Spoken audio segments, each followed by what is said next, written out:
Wow. It's already morning. Fuck. I don't even feel like to get up and prepare for work today. This sleep is pleasurable. Good morning, darling. Good morning, sweetheart.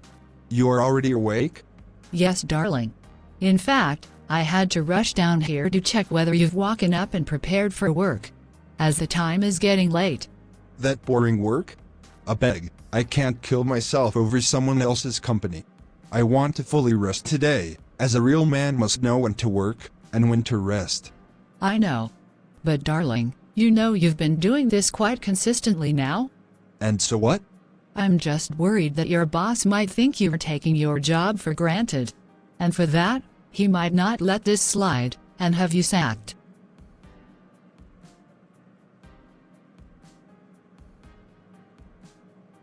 Sack my foot. And why would he sack me of all people? Am I not trying my best? I know. At least, a boss must recognize and appreciate his employees' efforts, and know when the employee needs a break, in order to rejuvenate. I understand, and I know you're really trying your best. But darling, you still have to show up at work every day of the week, no matter how hard or boring it is. You are beginning to nag me, my dear. Darling, please understand that I am not trying to nag you. I'm just being concerned. And my instinct is telling me that your boss might not take it lightly this time.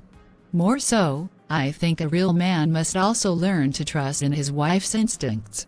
You're beginning to sound mystical, and is very funny. I am being serious, darling. Don't worry, my dear.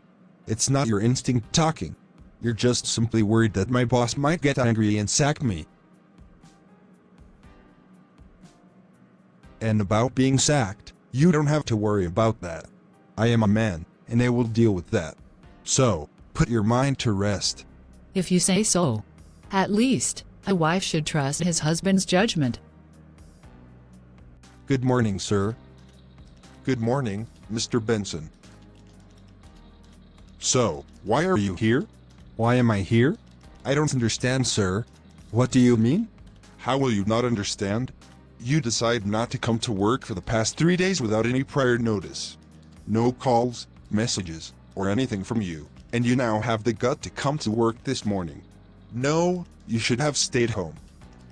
But sir, we'll just keep your mouth shut. You've been doing as you like up till now.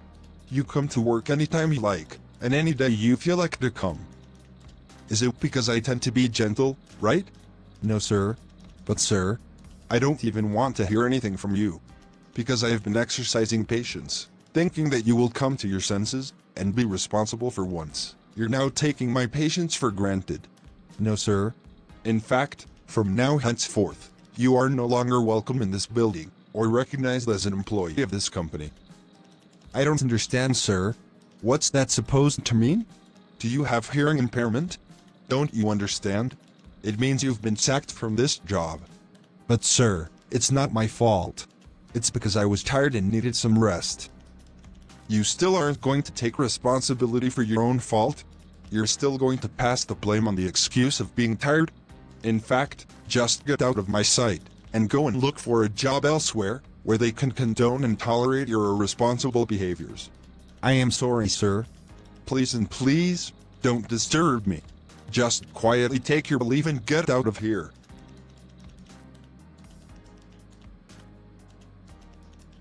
Darling, you are back? Or do you forget something, and came to pick it? As you feared, my boss didn't take it lightly with me. In fact, he sacked me. What? This is a serious problem.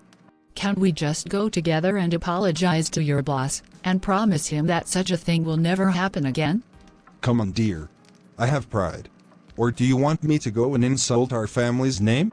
A real man must protect his pride, ego, and family's honor, dignity, and respect. How then will I stoop so low, and take my dear wife along, to apologize to my boss to take me back? That's an insult on our family's name. I know. But darling, if need be, a real man must know when to sacrifice his ego and pride to get what he wants. I don't believe in that shit. I will never sacrifice my dignity or family's honor for anything. This is so frustrating. Don't worry, my dear. I will get a new job soon that will pay way better than the previous one. I hope you are not underestimating your husband. That's not it. I'm just being concerned. Darling, Yes, my love. there is no longer food in the house. Really? Yes. And worse, the small money I saved from my own pocket, with which we've been using to sustain ourselves for the past 3 months, will soon finish. And neither of us has any stable source of income streams that can generate us money. This is so frustrating. But don't worry, my love.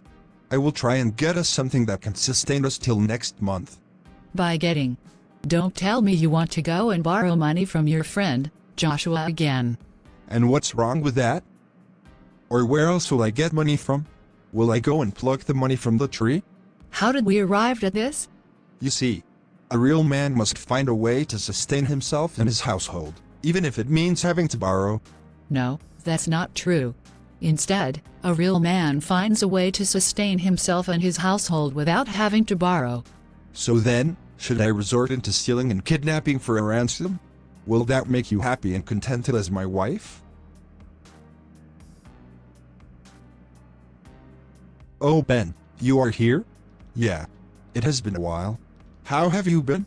I'm fine, thank you. I'm glad to hear that. But Joshua, why are you giving me such kind of foul look? Why won't I? Because I know very well that you are not here for any reason, other than to come and borrow money from me. What's that supposed to mean, Joshua? Are you not here to beg me to lend you money, as you've always done before? I suppose my condition has made me predictable. I can't help it anyways. But Joshua, please, I need your financial assistance. Wait. Before you even go further, let me clear the air for you, in case you're having it in your mind that I am going to help you financially. The truth is, I have no money with me that I can lend you. Oh, Joshua. Come on, you can't do this to me. What else do you expect me to do? In fact, do you know that you've yet to pay me back the money I lent you the last time you came? Worse, anytime you sight me, you either run away like a thief, or hide where I won't be able to see you. Now, you have the gut to come back here to ask me to lend you money. What audacity. But Joshua, please and please, I have no time for this shit. If you are here for financial assistance, then I suppose you are in the wrong place.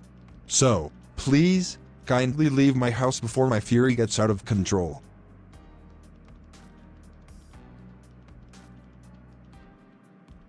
I can't continue like this with you. I would rather go back to my parents' house than to stay here with you and die of hunger. What that's supposed to mean? How dare you say that to me? Why won't I? For how many months now that I've been enduring, thinking that you will one day act up like a real man should, look for a job that will put food on our table, but nothing. You sit down indoors all day, and all you think about is borrowing. For how long are we going to sustain our livelihood on borrowing? Have you no shame at all? And so what? What's wrong with that? Do you think I won't pay back whenever I finally get a job? You see? This is exactly what I am saying. Borrowing, borrowing, and borrowing. And you call yourself a real man? A real man who has no shame in borrowing? You know you're already crossing the line. Don't force me to do to you what you will not like. What will you do to me? In fact, I am out of here. I can't stand a man who calls himself a real man, but has no shame in borrowing. Where do you think you're going to? Where else? Of course, my parents' house. So you're going to leave me now? Why won't I? Or should I continue to dwell with a man who sees no shame in borrowing, and as a result, invites all kinds of insults from those to whom he borrowed from? And because of this very reason, I can no longer walk past some places, for fear of being waylaid by those you owe. I can't stand this anymore. I am done with you. Do whatever you like. But remember, I will one day surprise you, and make you regret for leaving me. Regret my foot. You had better surprise yourself first. Rubbish. Does she thinks that just because I borrow today means I will borrow tomorrow? In fact, I will mark today's date, and make sure she regrets ever leaving me. 1 year has passed, and nothing has yet to change about my damned messed life. In fact, my life not only sucks, but has also become a mess. No so-called friends want to hang around me anymore. Because every time they come around, I always bore them with my problems, especially financial hardships. Even children along the street no longer accord me respect. Oh God, how did I end up with this ill-fated life? How am I going to prove my wife wrong for leaving me too soon? Will that day ever come? A wise man once said, "Insanity is doing one thing over and over again, and expecting different results." For so many of us, it is so true. We want our lives to improve and turn around, but we never alter our habits, choices, behaviors, or inactions. We get angry, whine, and blame others for our predicament, but we somehow forget that nothing will change on the outside unless we first change on the inside. No amount of whining, pointing the finger, or yelling here and there will cause things in our life to improve. Absolutely, regardless of how dysfunctional our lives are, nothing will change unless we do. Regrettably, change is not a question of luck or chance. It is something that must be prepared for and accomplished, rather than something to be waited on and hoped for. Is your life miserable? Is your life a complete disaster? Then you and I need a change. And part of creating a change is taking responsibility. Just as Jim Rohn once wrote, "The day you graduate from childhood to adulthood is the day you take full responsibility for your life." Certainly. Accepting responsibility for our lives, particularly in the areas of money, relationships, health, education, career, job choices, decisions, acts and inactions, as well as in a variety of other areas. We are solely to blame for whatever has transpired in our lives. Similar to what someone once said, it's a painful thing to look at your own troubles and know that you yourself and no one else has made it. But nothing hurts more than to carry on whining, pointing the finger, and hoping for better outcomes in life. We are each responsible for the development of our own lives. The unpleasant truth is that nobody is going to save you. You are on your own to do so. No one will assume accountability for our lives. Instead, we must be accountable for our own unique lives. Our lives will, however, remain perpetually a mess if we choose to do nothing and refuse to accept responsibility for them. That is something neither you nor I nor anyone else want. The takeaway is that, if you don't want your life to be miserable or chaotic, you must take charge of it. You must stop complaining, throwing tantrums, and blaming people for your miserable existence. Your life is your responsibility. You can customize it however you like. So, do you intend to carry on blaming and whining, or do you intend to take action and reclaim your life? In that case, we implore you to take charge of your life right now. And we hope this video comes to you at the right time. More importantly, what is your take-home from this video? What serves as an eye-opener for you? What would you like to contribute? Answer below in the comments box. And many thanks for watching. Make sure to boop the like button, so it can help the algorithm, and spread to even more people. However, don't forget to subscribe to our channel. And also click on the bell and turn on the notification, so you don't miss any updates from us. Remember, we love you.